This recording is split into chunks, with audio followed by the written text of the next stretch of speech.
Good morning, students. Welcome to RDS Group of School. This is your Hindi video. This video is for class 8th. ये video आपकी book बसंत भाग 3 का है. आज हम पढ़ेंगे चैप्टर 9 कबीर की साखियाँ. देखिए, हर एक दुआ ध्यान से सुनिएगा और उसका अर्थ समझने की कोशिश करिएगा.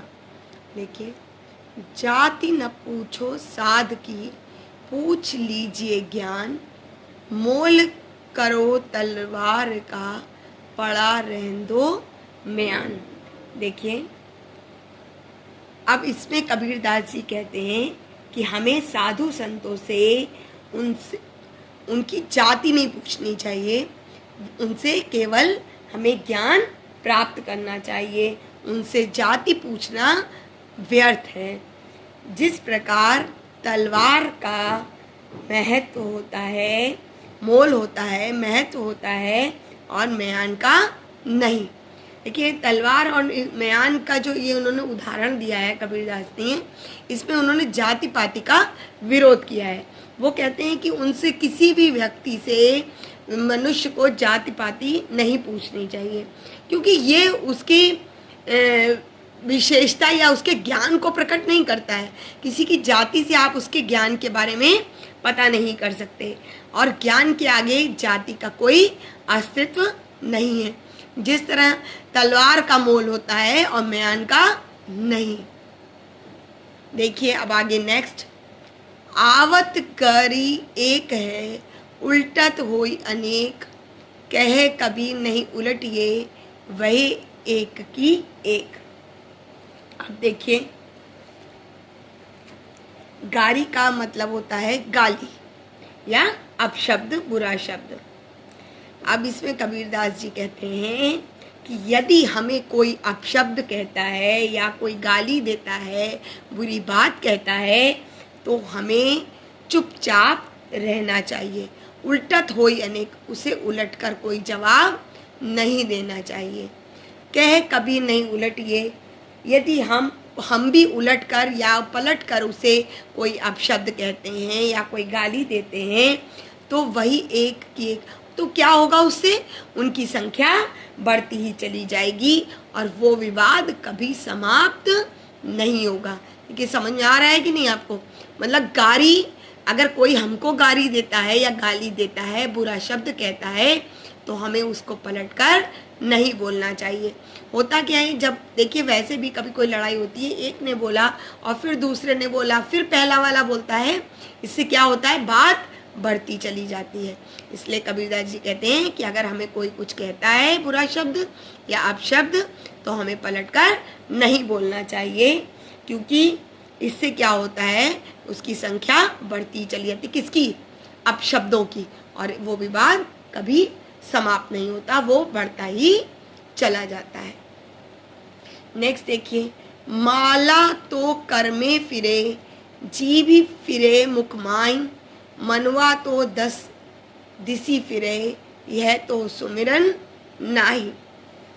देखिए, माला तो कर का मतलब होता है हाथ, सुमिरन होता है ईश्वर का नाम जपना, एक तरीके से जप और या ईश्वर का नाम जपना.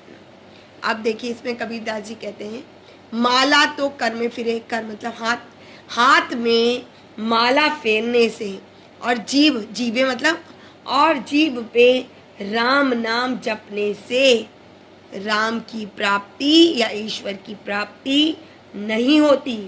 इसके लिए मन को एकाग्रचित करना पड़ता है. मनवा क्या, अगर आपका मन 10 दिशाओं में घूम रहा है और आप भगवान का नाम ले रहे हैं, तो वो लेना व्यर्थ है. केवल माला जपने से या मुंह से राम नाम का जाप करने से ईश्वर की प्राप्ति नहीं होती. इसके लिए अपने मन को एकाग्रचित करना आवश्यक है. यदि हमारा मन 10 दिशाओं में भटकता रहेगा और हम मुंह से राम नाम या ईश्वर का नाम लेते रहेंगे, तो वह सच्ची भक्ति नहीं है, वो सिर्फ एक दिखावा है. अगला देखिए, कबीर घास न नींदिए, जो पाऊँ तली होई, उड़ी पड़े जब आँख में खरी दुहेली होई। देखिए कबीरदास जी कहते हैं कि दुहेली का मतलब होता है दुख या दुख में पड़ा हुआ। तो कबीरदास जी कहते हैं कि पाँव के नीचे रौंदी जाने वाली घास को कम नहीं समझना चाहिए, क्योंकि जब उसका उड़कर उसका एक छोटा सा तिनका उड़कर जब आँख में पड़ जाता है तो वो बहुत तकलीफ देता है, यानी वो दुहेली मतलब बहुत दर्द या दुख देता है। या अर्थात हमें किसी छोटी सी भी चीज़ को कम नहीं समझना चाहिए।